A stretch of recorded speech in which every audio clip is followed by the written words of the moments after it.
All right, this is part two of the hunting, farming, nomadic settled, domestication of animals kind of thing, food thing. And we were talking about the benefits and drawbacks of a settled lifestyle, which later included um, farming and domestication. So the next point is kind of linked to one of the drawbacks, and it's to do with the fact that being in a settled spot makes you quite visible and obvious to other communities. And as a positive, this would have allowed for specialization and output, meaning that groups were able to begin trading. So groups that were good at one thing could trade their belongings for things from another group, and you could also trade different forms of food and tools and information and things like that, which is great, but it is also linked to the threat of attack and being in a predictable spot that makes you vulnerable. So it's a positive and a drawback to being settled and visible. Um, yeah, and then my last point is actually the same as my first point.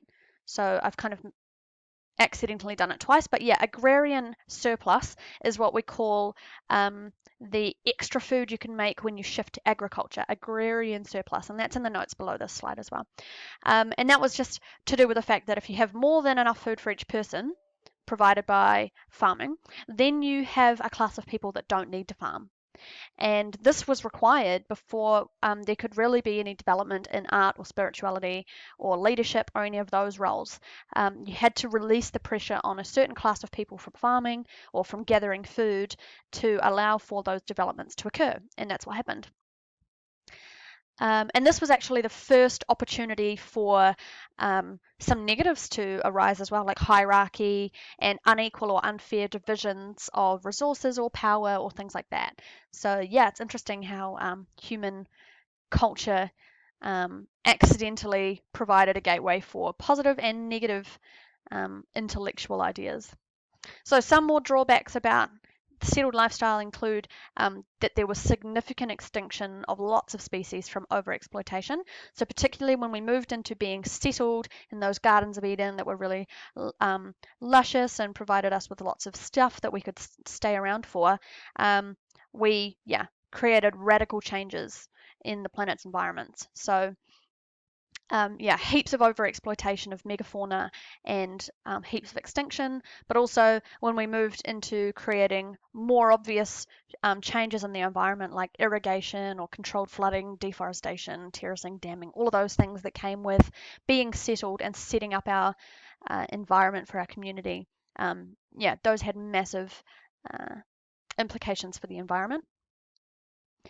Having a large population, which could be sustained when we were settled, so the populations were getting bigger, in close proximity to each other increased the possibility of spreading disease, and also there was more waste close by, so excretions, dead bodies, etc., and limited knowledge about how to safely remove these things from the community would have led to heaps of pests and disease and just gross, terrible hygiene, which was just not good. Um, Obviously, farming, agriculture would have involved some back-breaking labour and relative to scavenging and gathering fruits and vegetables and things like that. So obviously there was intense work involved with trying to create that agrarian surplus. And like I said before, the threat of attacks and vulnerability to other tribes due to predictability of position was definitely not awesome either. And because you were able to accumulate more belongings, there was more things to want to steal. So, yeah, benefits and drawbacks. So, lots of things to draw on there. What's next? Domestication of animals.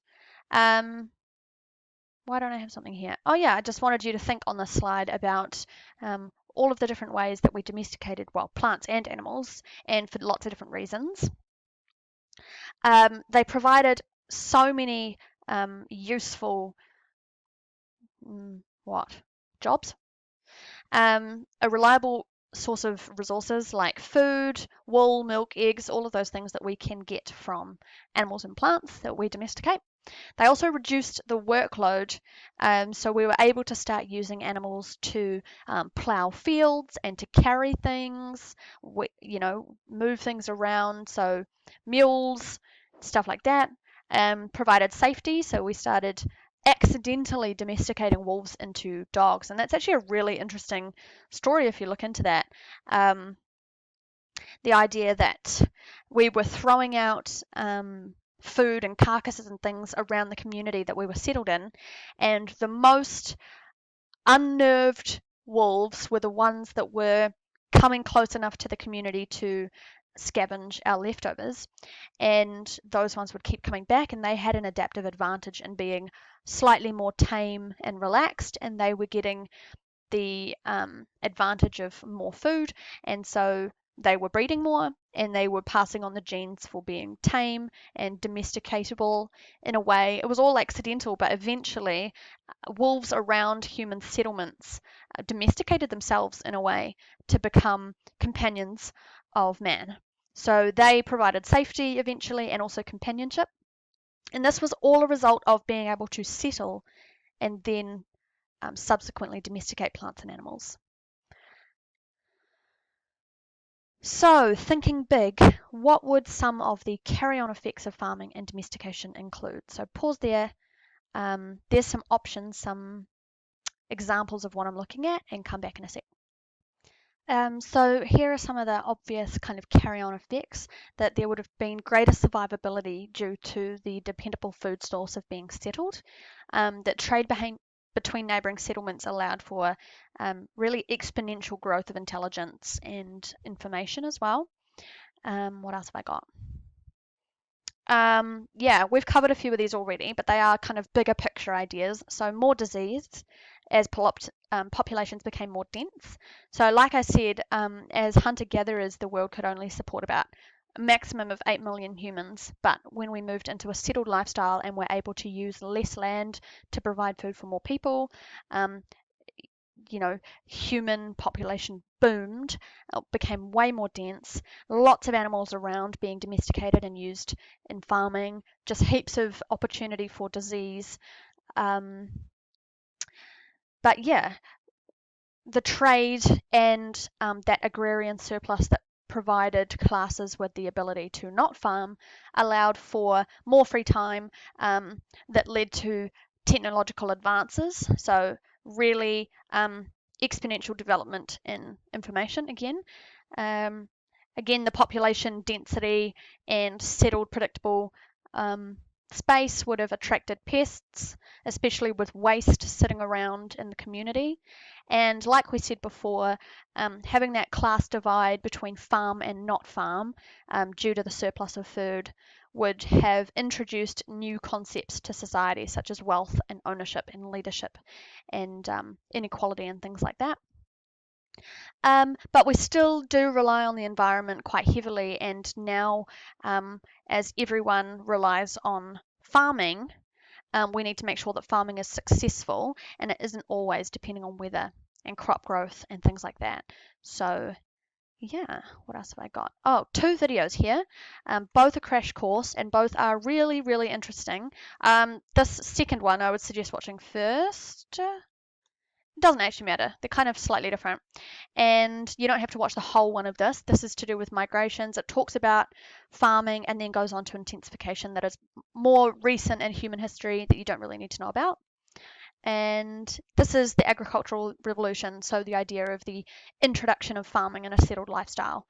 And yeah, he introduces some quite interesting ideas here about how a settled lifestyle was actually more work and harder, but there were reasons for it. So yeah, use that to supplement what we've just done here.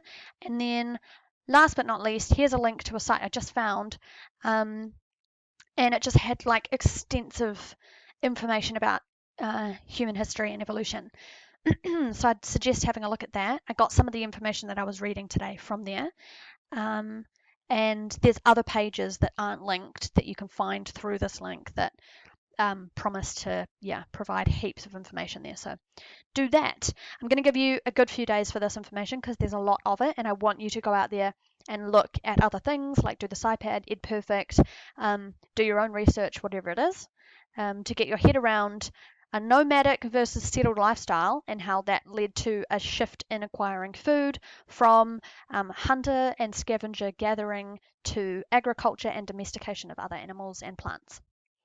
Okay, so yeah, you should understand how they happened and the drawbacks and benefits of both, and kind of what that led to, and maybe what it meant for development of culture and also shifts in biology, specifically the brain and things like that. Cool. Okay, any questions? Just let me know. Bye bye.